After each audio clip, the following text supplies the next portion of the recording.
2026 इससे जो महिलाओं को जो था उसमें रिजर्वेशन मिलनी थी, चाहे वो एमपी इलेक्शन हो, चाहे वो असेंबली में हो, चाहे पार्लियामेंट हो। लेकिन जो हमारा विपक्ष इंडी अलायंस है उसने उसका पुरजोर विरोध किया, जिससे हमारी पूरी जो माताएं बहनों नारियों का उन्होंने अपमान किया। क्योंकि भारतीय जनता पार्टी चाहती थी कि 33% जो है महिलाओं को रिजर्वेशन दी जाए। तो पूरे देश में अगर हम देखें, अगर इंडी अलायंस की माता होगी, जो कांग्रेस की, अगर राहुल गांधी जी की माता हैं, वो चुनाव लड़ सकती हैं, उनकी बहन लड़ सकती हैं, लेकिन बाकी महिलाओं के साथ जो है उन्होंने भेदभाव किया। उसी संदर्भ में पूरे भारतवर्ष में भारतीय जनता पार्टी का विरोध प्रदर्शन चल रहा है, पूरे प्रदेश में, जम्मू कश्मीर में चल रहा है। उसी संदर्भ में आज रियासी जिले में हमारे बीच में पूर्व में जम्मू की ड्यूटी मेयर और वर्तमान में जम्मू कश्मीर ड्यूटी के स्पोक्स पर्सन एडवोकेट पूर्णिमा शर्मा जी हमारे बीच में है। आगे की बात वो रखेंगे। नमस्कार जी।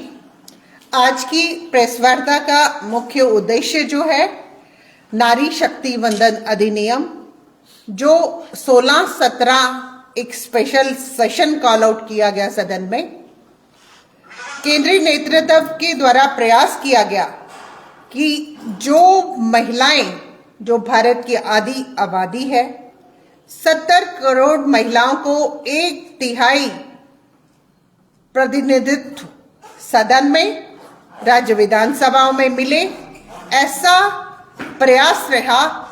तीनों विधेयकों को सदन में लाया गया संशोधन के लिए, चाहे वो डिलिमिटेशन का था, चाहे वो परसीमन का था, चाहे वो संशोधन था अपने आप कानून में। एक एक तथ्यों के माध्यम से मैं आपके सामने क्लैरिटी करूंगी कि किन कारणों से वो बिल लाए गए, तीनों विधेयक लाए गए, और भारतीय जनता पार्टी की मंशा क्या थी और विपक्ष ने अपनी मंशा क्या दिखाई। आधी आबादी होते हुए भी उनके अधिकारों से महरूम महिलाओं को, हमारी बच्चियों को, हमारी माताओं को क्यों उनका निर्माता बनने से रोका गया।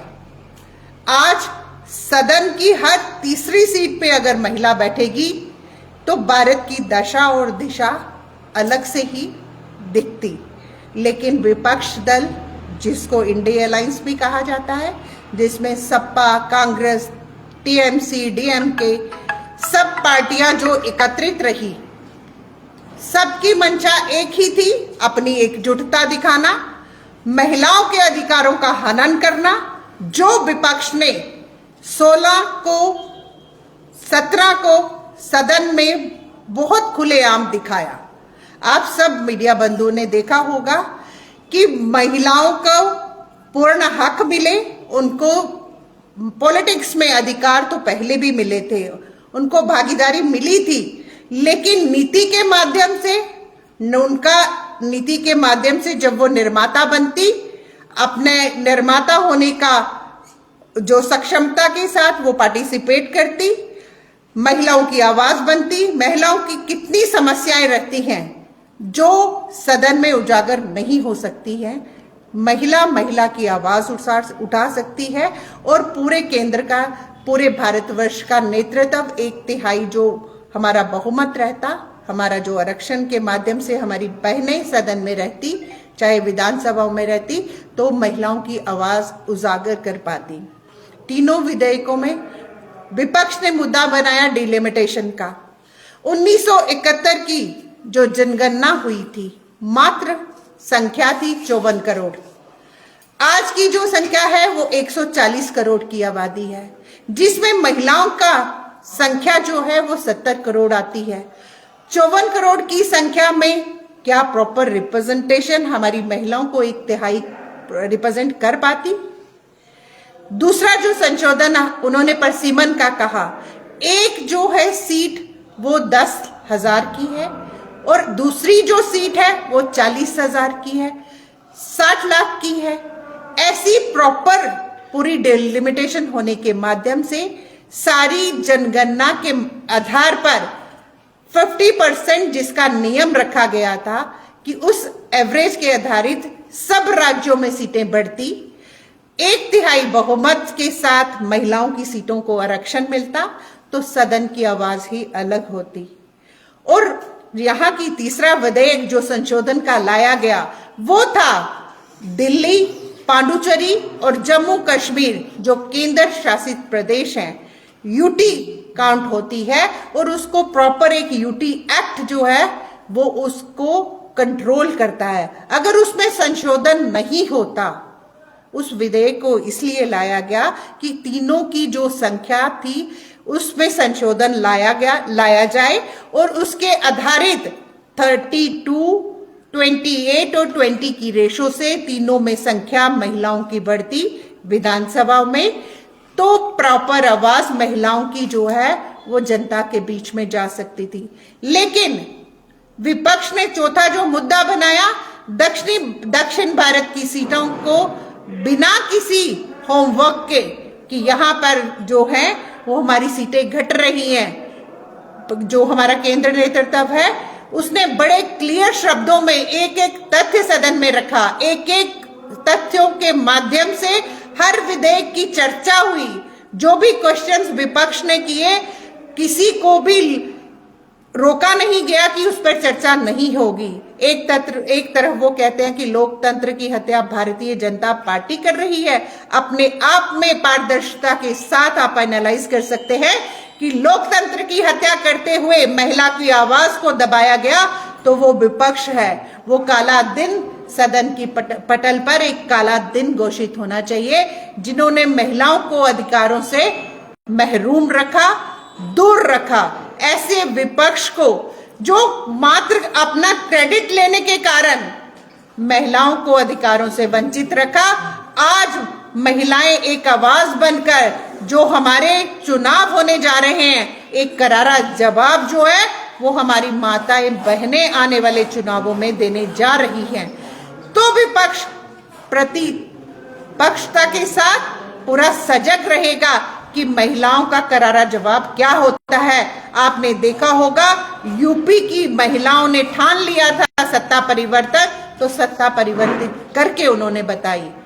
ऐसे बहुत से विधेयक, बहुत से कानून, कड़े कानून पास किए गए जो महिलाओं के हितों के लिए थे। भारतीय जनता पार्टी हमेशा महिला की आवाज बन के रही है। आप आने वाले दिनों में भी देखेंगे कि भारतीय जनता पार्टी दोबारा इस बिल को लाएगी, दोबारा इस अधिनियम को लाएगी, इंप्लीमेंट कराने की पूरी चेष्टा करेगी।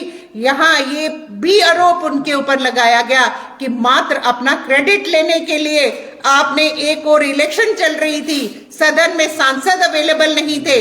आई डोंट फील 3 दिनों का सदन बुलाया गया था। 3 दिन का एनफ टाइम होता है किसी भी चर्चा को चर्चा करने के लिए, किसी भी क्वेश्चन को चर्चा में लाने के लिए, किसी भी होमवर्क को कंप्लीट करने के लिए।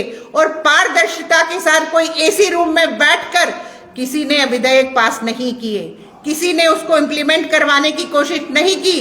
ओपन लोकतंत्र ढांचे में बैठकर, सदन में, ओपन सदन में बैठकर सब विपक्षी दल को समय दिया गया, ओपन समय दिया गया। हर एक क्वेश्चन का जवाब हमारे आदरणीय प्रधानमंत्री जी ने, हमारे गृह मंत्री अमित शाह जी ने, किरण रिजिजू जी ने एक एक प्रश्न का जवाब बड़े तथ्यों के साथ दिया और सब सांसदों को बोलने का मौका मिला। लेकिन शर्म की बात है कि उस दिन महिलाओं के हनन कहते हैं कि हम महिला के पक्ष की पार्टी है, हमने महिला आधारित पार्टी है, हमने 33% आरक्षण पंचायतों में दिया। लेकिन आज जब सत्ता में अधिकार देने की बारी आई तो विपक्ष एकजुटता के साथ पीछे क्यों हटा? क्वेश्चन मार्क है उन पर। और जवाब देंगी हमारी महिला। सशक्तिकरण की बात होती है तो महिला अपने सशक्त के साथ पूरा जवाब देगी आने वाले चुनावों में। बहुत बहुत धन्यवाद। जय हिंद, जय भारत।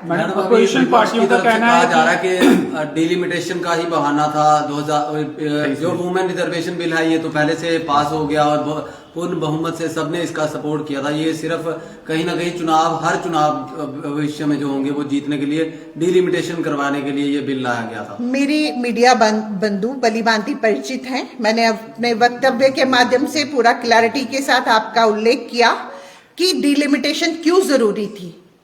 1971 की जनगणना और 2011 की जनगणना को अगर आधारित बनाया गया, उस समय मात्र हमारी जो पॉपुलेशन थी वो 54 करोड़ थी।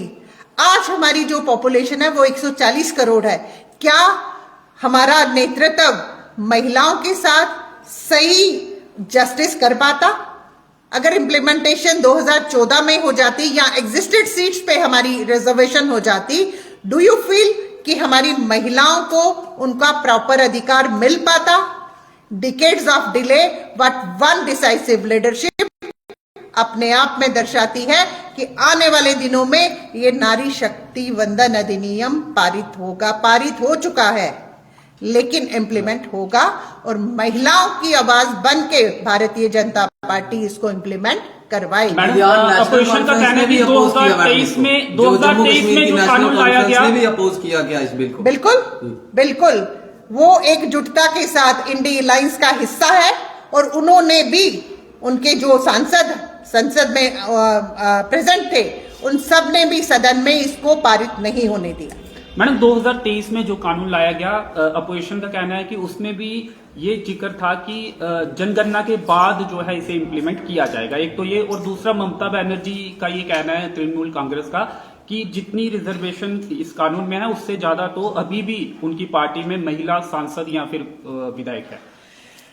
ममता बनर्जी क्या कहती है वो आप वेस्ट बंगाल में भली भांति परिचित हैं। क्या उसका नंगा नाच सड़कों से लेकर अपने विधानसभा तक होता है, आप उससे भली भांति परिचित हैं। मैं अपना कमेंट करना सही नहीं समझती, लेकिन महिलाओं को उसके हक से अगर पीछे रखा गया तो ममता बनर्जी भी उसका एक हिस्सा है, और वो भी महिला होते हुए महिला की अगर आवाज दिवाई गई तो टीएमसी भी उसका एक हिस्सा है, डीएमके भी उसका हिस्सा है, कांग्रेस भी उसका है। और यहाँ की एक अपना सपा पार्टी वो कहती है कि महिलाओं की जनगणना आधार है। 3 महीने से पहले ही ऑलरेडी जनगणना शुरू हो चुकी है, उसमें हम कहीं भी इससे परे नहीं हैं। लेकिन इन तीनों तथ्यों के माध्यम से अगर संशोधन आता, सही रिप्रेजेंटेशन महिलाओं की सदन में राज्य विधानसभा में होती, पारित होता, इम्प्लीमेंट होता, तो देखना कि भारत का परिदृश्य क्या होता। आज एक महिला आर्थिक स्थिति आप निर्मला सीतारमण जी को देख रहे हैं, कितनी आर्थिक स्थिति उन्होंने मजबूत की है और किस लेवल पे भारत आज कार्यरत है। मैं इससे और आगे कुछ नहीं कहना। आपने कहा कि लगातार प्रेस कॉन्फ्रेंस करके अब ये लोगों को संदेश दे रहे हैं कि भारतीय जनता पार्टी महिलाओं के हितों की बात करती है। आपने 2024 में महिलाओं को मात्र 16% के अधीन टिकटें का बंटवारा किया, जिसमें आपकी 13% के साथ अभी सरकार में सत्ता में है। तो अगर आपको लगता है कि हम बड़े ही महिलाओं के हितों की बात करने वाले हैं, जहां जहां आपकी राज्य की सरकारें हैं, जहां जहां आपके चुनाव हुए हैं, जहां फिर 2024 में जो चुनाव होगा, आपने क्यों नहीं 33% महिलाओं को सीटें देके जो एक संदेश देते कि हम भारतीय जनता पार्टी महिलाओं के साथ है, हमने साबित कर दिया, अब विपक्ष को भी इसके नक्शे कदम पर चलना चाहिए। दूसरा, आपने कहा कि हम महिलाओं के बड़े हितैषी हैं। मणिपुर का किस्सा किसी से छुपा नहीं है। मणिपुर में महिलाओं को वस्त्रहीन करके सड़कों पर लड़ाया गया, जलाया गया, तब देश के प्रधानमंत्री भारतीय जनता पार्टी की तमाम महिलाएं चुप करके बैठी थी। आखिर दोहरा मापदंड क्यों? भारतीय जनता पार्टी हमेशा महिलाओं के, जब हमारे केंद्रीय नेतृत्व ने सत्ता संभाली थी, संकल्पित थी अपनी मातृशक्ति का सशक्तिकरण करने के लिए। आपने देखा होगा, जहां आपने ये उदाहरण उल्लेख किए, वही दूसरी ओर महिलाएं खेतों में जाकर सुबह अपना निवारण करने जाती थी। अगर घरों में इज्जत घर बनाए तो कौन सी पार्टी थी? महिलाओं को अगर इज्जत से चार दीवारी के अंदर उन्होंने अपने टॉयलेट्स की व्यवस्था दी तो वो कौन सी पार्टी थी? भारतीय जनता पार्टी थी। आज लखपति दीदी हमारी महिलाएं बनी हैं तो वो कौन सी पार्टी थी? वो महिला की आवाज बनकर केंद्र में गूंजने वाली भारतीय जनता पार्टी थी। ऐसी मैं कौन से उल्लेख करने जाऊं? अगर कड़े कानून, ऐसे इंसिडेंट होने के बाद कड़े कानून बनाए गए तो वो कौन सी पार्टी है? वो भारतीय जनता पार्टी है। भारतीय जनता पार्टी हमेशा महिलाओं के प्रति प्रतिबद्ध थी, है और रहेगी। मणिपुर की महिलाओं को क्यों नहीं याद करती महिलाएं, भारतीय जनता पार्टी की महिलाएं? और मैंने देश के पहले भी अपने तथ्यों के माध्यम से क्लैरिटी के साथ आपको उल्लेख करके बता दिया कि मैं खुलकर ही अपनी बात रखना चाहती हूँ और रखती हूँ कि भारतीय जनता पार्टी हमेशा महिला की आवाज थी। आप किसी और पार्टी का उदाहरण दे दीजिएगा कि वो हमेशा महिला की आवाज। आज सदन में अगर महिला की आवाज को बुलंद करना था तो विपक्ष एकजुटता के साथ पीछे क्यों हटा? क्वेश्चन मार्क उन पे आप लगाइएगा, ना कि भारतीय जनता पार्टी पर। बहुत बहुत धन्यवाद। जनगणना के बाद क्या पॉसिबल नहीं है कि 2029 में महिलाओं को आरक्षण नहीं मिल सकता? आप आने वाले दिनों में देखेंगे ये विधेयक दोबारा लाए जाएंगे, पुनः कोशिश की जाएगी, जो तथ्य स्ट्रॉन्ग एक विश्लेषण के साथ सदन में दिए जाएंगे और यही विपक्ष खड़ा होकर इसको पारित करवाएगा, इम्प्लीमेंट करवाएगा और महिलाओं को 1/3 बहुमत सदन में और राज्य विधानसभाओं में मिलेगा। कटरा में रोपवे का मुद्दा है और रोपवे के बीजेपी का स्टैंड क्या है रोपवे को लेकर? क्योंकि पहले ये कहा गया एमपी जुगल किशोर शर्मा जी द्वारा कि जहां पे जनता होगी उनके साथ भाजपा खड़ी है, तो उस पर बात मेरा डोमेन नहीं है इसमें बोलने का। यहाँ के जो जिला अध्यक्ष हैं, यहाँ पार्टी का जो स्टैंड, हमारे जो प्रदेश के अध्यक्ष है, जो उनका स्टैंड है वही पार्टी का स्टैंड रहेगा। आप उनसे क्वेश्चन कर सकते हैं। 1996 में महिला आरक्षण को लाया गया, वहां पे विरोध किया गया। 2004 में लाया गया, वहां विरोध किया गया। कांग्रेस ने कहा कि 2023 में सभी दल ने सर्वसम्मति से इस बिल को पास किया और लागू नहीं किया गया। वो अभी आपने 2000 में लाया। लगातार जब विपक्षी दलों ने सत्ता में रही, जहां विपक्ष में रही, सबका समर्थन दिया महिला आरक्षण को लेके, तो तब आपने विरोध किया। अब आप कहते हैं कि कांग्रेस और सभी दल विरोध कर रहे हैं, तो आपको लगता नहीं है कि कहीं ना कहीं आप लोगों को सच बताने में, जहां कुछ सच्चे तथ्य रखने में असफल रहे हैं, तो उसी कारण आज आपको लगता है कि बिल गिर गया, हालांकि कानून बन चुका है? आपने सारे इराज बताए, सारे डिकेट्स के साथ मुझे कोट किया। आप 2010 का भी आप देख लीजिएगा। कांग्रेस ने बिल सदन में लाया, उसके इंडीज अलायंस उसके समर्थक नहीं थे, मात्र भारतीय जनता पार्टी यूपीए जो अलायंस था उनको समर्थन किया। ये अपने आप में आपके क्वेश्चन का जवाब है। उन्होंने कहा कि तब भारतीय जनता पार्टी को ये कहा गया कांग्रेस ने कि आप जो क्षेत्रीय पार्टी है उनसे आपको डर क्यों, तो उनके डर से आपने उसका समर्थन नहीं किया, विद्रॉ कर लिया था समर्थन को। भारतीय जनता पार्टी ने समर्थन को उस समय वो अपना बैकआउट नहीं किया था। कांग्रेस के जो इंडी अलायंस थे उन्होंने उनके समर्थक नहीं थे। वो उस विधेयक के उस टाइम इस विधेयक के समर्थक नहीं थे। तभी लोकसभा में पास हुआ था, लेकिन राज्यसभा में लैप्स हो गया था। आप इतिहास खंगालिएगा और उसको देखिएगा। मैडम जी, एक हटके सवाल रहेगा। कटरा की अगर बात करें, आपने कहा कि रोपवे पे आप बात नहीं रखेंगे, बात जहां पर अब रोपवे की नहीं करेंगे, बात करेंगे कटरा में चप्पे चप्पे पर पुलिस है और कटरा में कोई भी व्यक्ति जो है वो रोपवे पर खुल के बात नहीं कर सकता।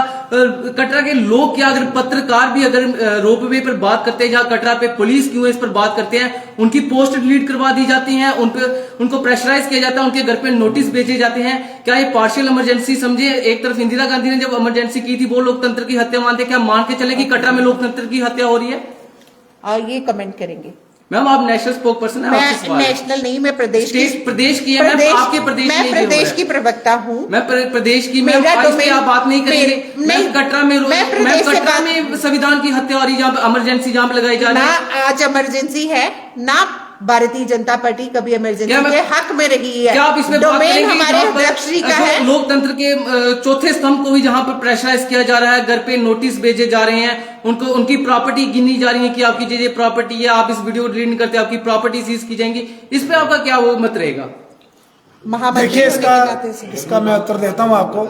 ऐसा है कि किसी भी पत्रकार को कोई गलत न्यूज जो लोगों को वो ना करे, भटकाने का काम ना करे, इस तरह की न्यूज लगाने से रोका गया है। ना कि आपके पोर्टल तो चल रहे हैं, डेली न्यूज चल रही है।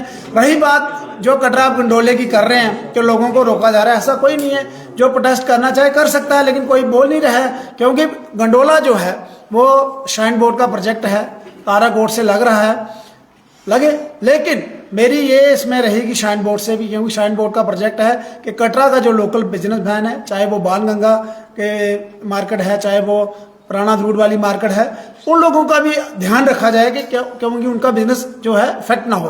बाकी जो आप कह रहे हैं कि इस तरह की यहाँ पे इमरजेंसी वाली कोई बात नहीं है, यात्रा आराम से चल रही है, लोग आ रहे हैं जा रहे हैं, इस तरह की कोई सर्विस जो है यहाँ पे नहीं है। खाली जो प्रतिबंध है, जो प्रतिबंध यह है कि लोगों को भड़काया ना जाए, खाली लोगों को भड़काया ना जाए, लोगों को गलत गाइड ना किया जाए, क्योंकि डेवलपमेंट जो है वो होनी ही होनी है। ठीक है, जब आप जानते हैं जब ताराकोट मार्ग बना था तब भी डेवलपमेंट हुई, लेकिन अगर हम तथ्य देखें तो यात्रा बढ़ी है और आने वाले टाइम में भी यात्रा बढ़ेगी, इसमें कोई ऐसी बात नहीं है। लेकिन फिर से मैं ये कहना जरूर कहूंगा कि कोई इमरजेंसी वाली बात नहीं है, और ना ही जो मीडिया पे या जो भी रिस्ट्रिक्शंस डिस्ट्रिक्ट एडमिनिस्ट्रेशन ने लगाए हैं वो है कि कोई किसी तरह का भड़कालू भाषण ना दे, कोई लोगों को इस तरह का कोई दंगा कराने की कोशिश ना करे, उस तरीके की रोक है, बाकी ऐसी कोई रोक नहीं।